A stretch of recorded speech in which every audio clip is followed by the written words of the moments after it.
I knew the company was heading for a digital cliff the moment Gavin walked in wearing a vest that cost more than my first car and smelling like sandalwood and unearned confidence. He didn't look at the server racks or the blinking lights of the infrastructure that kept the lights on. He looked at the reflection of his own teeth in the glass partition. To a man like Gavin, infrastructure wasn't a foundation. It was just plumbing, unsexy, invisible, and annoying when it cost money.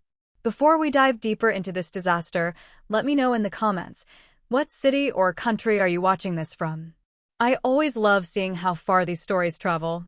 I was standing by the cooling units, the low, industrial hum of the fans barely drowning out his introductory speech about disruptive synergy to the marketing team.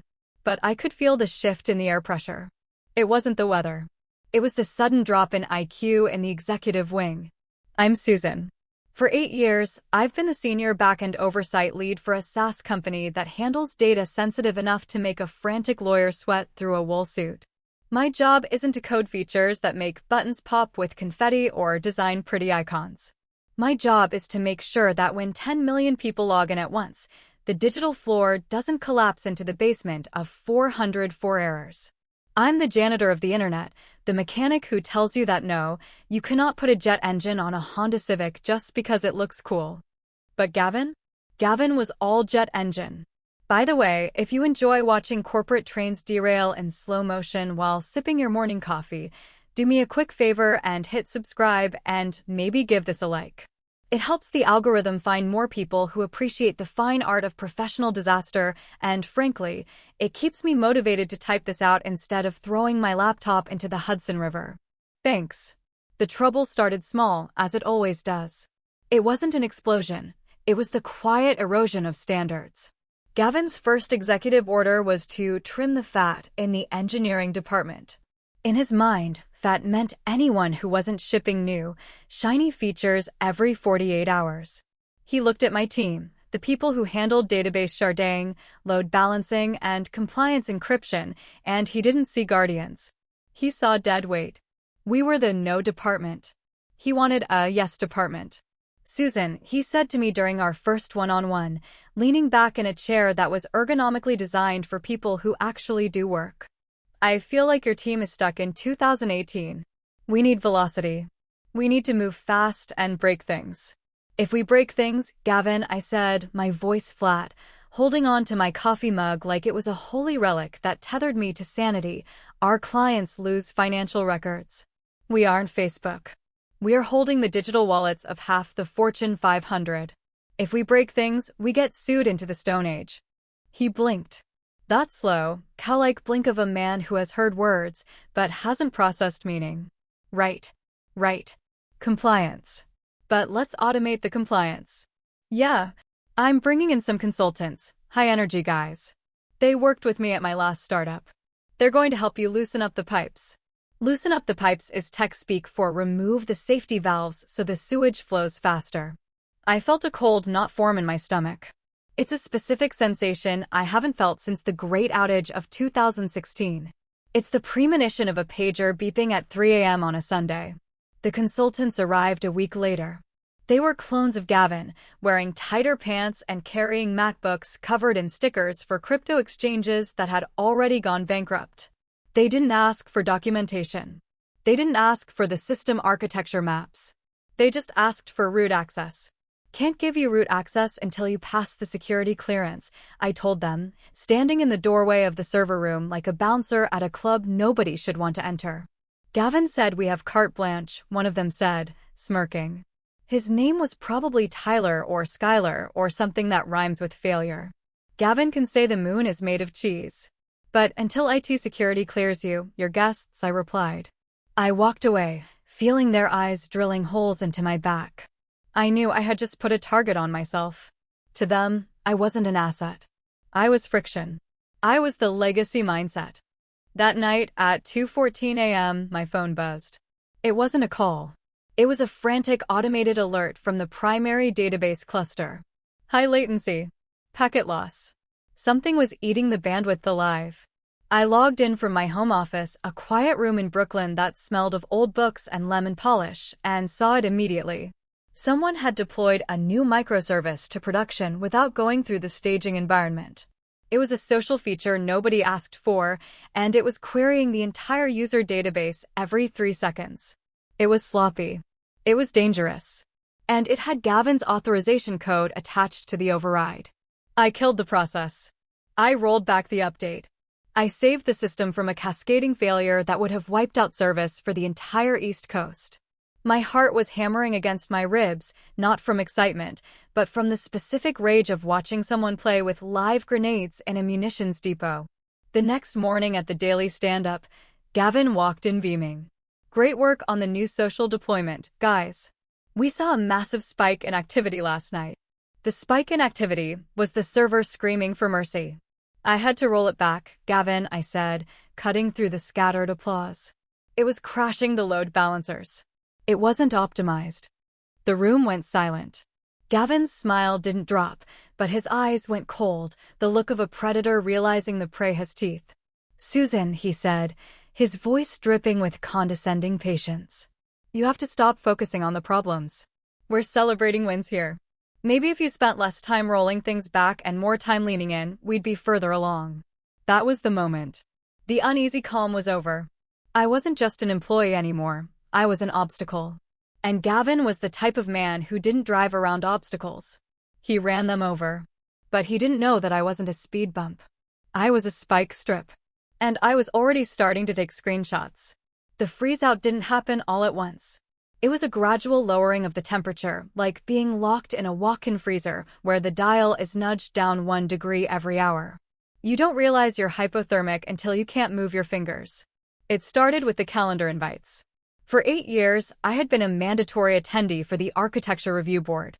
It was the Tuesday morning mass where we confessed our sins and prayed to the gods of uptime. 2 weeks after the rollback incident, I logged in to find my Tuesday morning wide open. No meeting. I messaged the project manager, a nervous woman named Janet who survived by blending into the beige wallpaper. Hey Janet, is the ARB canceled this week? Oh, hi Susan, the reply came, the ellipsis pulsing for an agonizingly long time. No, Gavin restructured the meeting. It's called the Innovation Sprint now. He said it's for ideation leads only. He didn't want to waste your time since you handle the legacy stuff. Legacy stuff. That was the new label. I wasn't the senior back-end oversight lead anymore. I was the curator of a museum nobody wanted to visit. Then came the physical displacement. Susan, great news. HR pinged me on Slack. We're redesigning the floor plan to encourage organic collisions and cross-pollination. We're moving your desk closer to the server room so you can be near the hardware you love so much. Translation, we are moving you to the back corner next to the noisy AC intake and the bathroom where nobody will see you. I packed my box, my ergonomic chair, my dual monitors, a carefully organized stack of documentation, and I moved to the Siberia of the office. It was darker back there, the air stale and vibrating with the hum of the HVAC.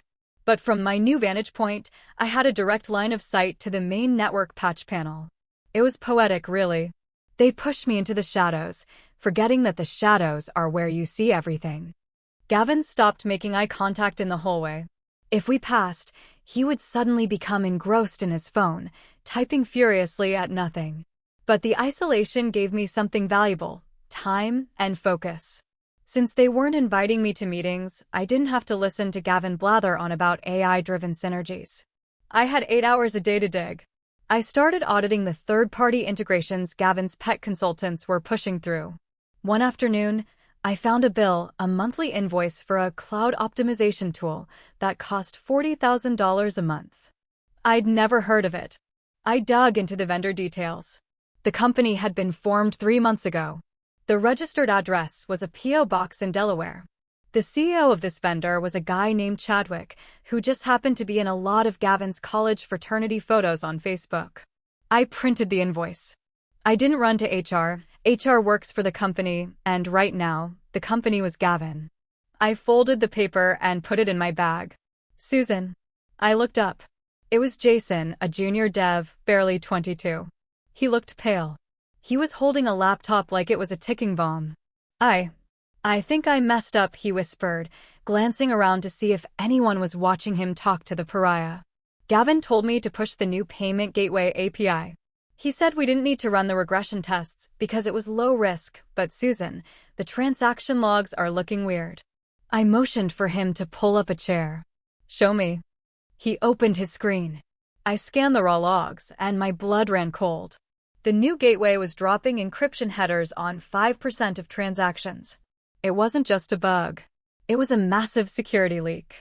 Credit card numbers were passing through in plain text for split seconds. Fix it, I said quietly. Roll it back now. But Gavin said. I don't care what Gavin said. If this leaks, we go to prison. Do you look good in orange, Jason? He shook his head, terrified. Roll it back. I'll take the heat. He did. The error log stopped. The system stabilized. 10 minutes later, Gavin stormed out of his office, his face red. He marched straight to my corner, the consultants trailing behind him like hyenas. Did you authorize a rollback on the payment gateway? He demanded, loud enough for the whole floor to hear. Yes, I said, not standing up. I kept typing. That was a strategic deployment. You are undermining my authority. That deployment was leaking credit card data. Gavin, I said, turning to face him. I saved us from a class action lawsuit. He sneered. You're paranoid. It was a glitch. You're reacting to ghosts because you're scared of the future. He leaned in close, smelling of mints and aggression. You're on thin ice, Susan. Very thin. Next time you touch my deployments, you won't just be moved to the corner. You'll be moved to the street. He spun around and walked away. The office was dead silent.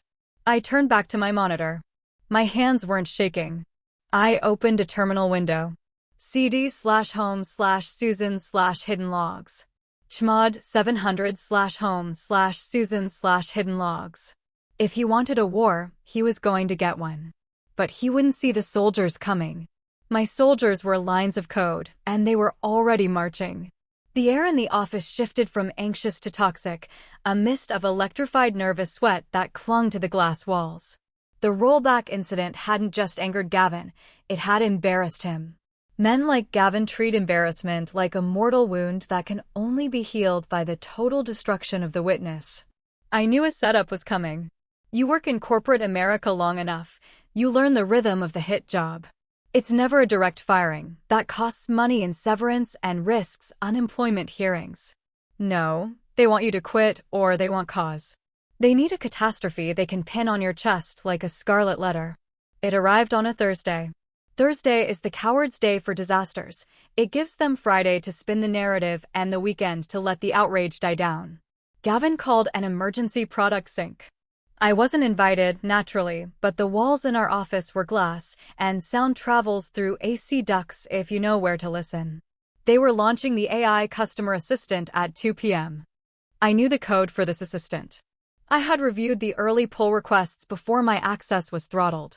It was a hastily cobbled-together wrapper around a generic language model with zero safeguards for database query limits. Basically, if a customer asked the bot to list all their transactions for the last 10 years, the bot would try to do it instantly. For every single customer. I checked the server load. We were already running at 75% capacity because of the unoptimized social features from last month. At 1:55 p.m., I sent an email to Gavin, CCing the CTO, who was currently on a sabbatical in Bali and probably not reading anything, and the head of legal. Subject: Urgent warning AI deployment. Gavin, based on previous load tests, the current infrastructure cannot handle the projected query volume of the AI assistant without caching. We risk a total backend lockup. I strongly recommend delaying until we scale the read replicas. I hit send. It was my paper shield. At 2 p.m., Gavin pressed the button. I saw him do it through the glass. He high-fived Chad, the lead consultant. They popped a bottle of champagne, the cork bouncing off the whiteboard. At 2:03 p.m., the dashboard on my second monitor turned from green to yellow. At 2:05 p.m., it turned red. At 2:06 p.m., the silence in the office was shattered by the Slack notification sound. It wasn't the polite, singular ding. It was the machine gun fire of 1,000 users reporting 502 bad gateway. The site was down. Hard down. I sat on my hands. This was the hardest part. Every instinct in my body screamed to open the terminal, kill the pods, and reroute the traffic. But I couldn't. If I touched it, it became my outage. Susan. Gavin was running towards my corner. He wasn't slick anymore. He was sweating through his expensive vest. The site is down. What did you do? I didn't do anything, Gavin. I'm sitting here. You touched the load balancers. I saw your email. You tried to block the deployment and now you've sabotaged it. He was screaming, actually screaming. He was building the narrative in real time. He needed a villain, and I was right there. Gavin, the database is locked. The AI bot is DDoSing our own internal network. You need to kill the bot.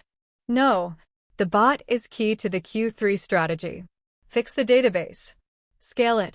Do your job. I can't scale a database that is being hammered by 1 million queries a second. Kill the bot. I am not killing the feature. You are incompetent. Fix it or you're done. He stormed back to the war room. I looked at the screen. Clients were calling. I could see the support ticket queue exploding. Asterisk cannot access payroll. Cannot export tax data. Asterisk this wasn't just inconvenient.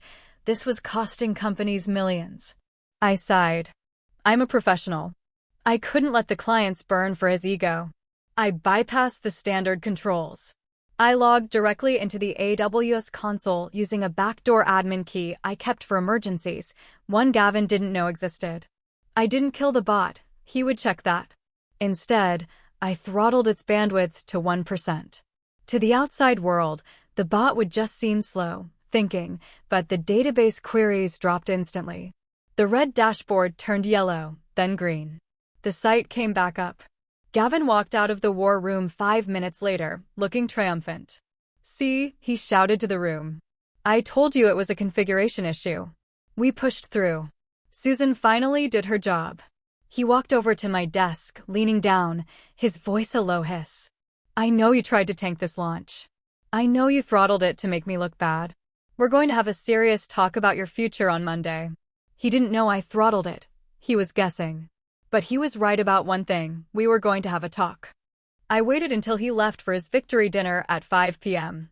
I stayed. I opened the raw logs from the incident. I found the timestamps. I found the specific queries that crashed the system. And then I found something else.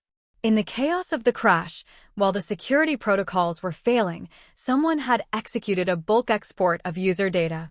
Not the bot, a user. I traced the IP address. It matched the cloud optimization vendor from the fake invoice. The one run by his fraternity brother. Gavin wasn't just incompetent. He or his friends were stripping the copper wiring out of the walls while the house was burning. Humiliation washed away, replaced by a cold, steely resolve. I wasn't sad anymore. I was hunting. I didn't just save the logs. I mirrored the entire production environment's activity stream to a private, encrypted server in my basement. Every keystroke, every query, every login. You want a legacy, Gavin? I whispered to the empty office. I'll build you a monument. In the weeks following, I became a ghost. I stopped speaking in meetings. I stopped fixing the coffee machine. I simply existed, a quiet figure in the corner, typing rhythmically. They thought I was cowed. In reality, I was building the panopticon. I spent my nights coding a custom dashboard. Not the flashy, colorful dashboards Gavin loved, full of vanity metrics and pie charts that meant nothing. Mine was ugly. It was black text on a dark gray background, terminal font, raw data. I called it the truth. I aggregated everything. I pulled the Git commit logs to show that Gavin's consultants were pushing code with 0 peer reviews. I pulled the AWS billing API to visualize the skyrocketing costs of their optimization. But the centerpiece was the uptime lie. Gavin's reports to the board claimed 99.99% uptime. He achieved this by redefining uptime. If the login page loaded, he counted it as up, even if the backend database was on fire. My dashboard pinged the actual services every 10 seconds. Real uptime, 84.2%. For an enterprise SaaS company, 84% isn't bad. It's a breach of contract. It's death. One Tuesday, I caught a break. My personal cell rang. It was Marcus from the board of directors. They never called staff. "This is Marcus," a gruff voice said. "We're seeing some irregularities in the quarterly report preview Gavin sent over. He says it's a data rendering issue on our end." "Is that true?" My heart stopped. This was the opening. "Mr. Marcus," I said, keeping my voice steady, "I am currently locked out of the system by executive order. I cannot verify any data rendering issues." Silence. "Locked out? You're the oversight lead." "Not anymore. I've been placed on a performance plan and my credentials were revoked this morning." "I see." The voice was hard granite. "And if you could see the data, what would you expect to see?" "I would expect to see a replication lag of over 45 seconds, leading to severe data corruption in the financial tables. I would also expect to see that the rendering issue is actually the database choking on unauthorized third-party scrapers." Another silence. "Be at the office tomorrow, Susan, for the all-hands meeting." "I wasn't invited, sir." "You are now." The next morning, the atmosphere was electric, but in the wrong way, like the air before a tornado touches down. Gavin had ordered a catered breakfast. Bagels, lox, the works. It was a Last Supper vibe. "Big day, everyone," Gavin announced, standing near the coffee station. "Today, we turn the page. We shed the dead weight and blast off." He looked directly at me when he said dead weight. I poured myself a black coffee. I didn't take a bagel. I went to my desk in the corner. I opened the AV control panel on my hidden terminal window.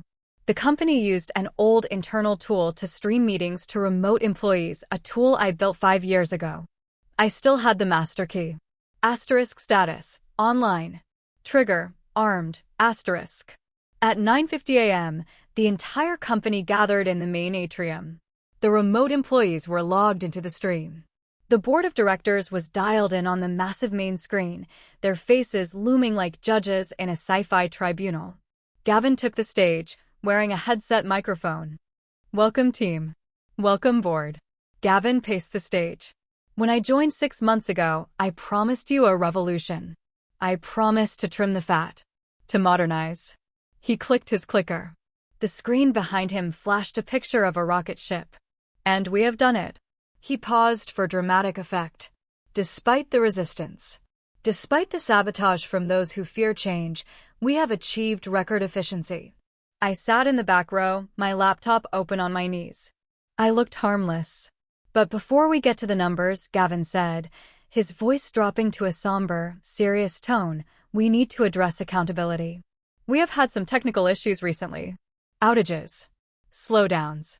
And we have identified the root cause." He clicked the next slide.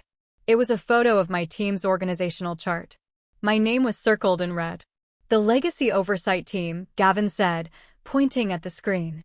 "Refusal to adapt. Stubborn adherence to outdated protocols. Today, I am announcing a restructuring effective immediately. The oversight department is being dissolved and replaced by our strategic partners at CloudOps." Gasps filled the room.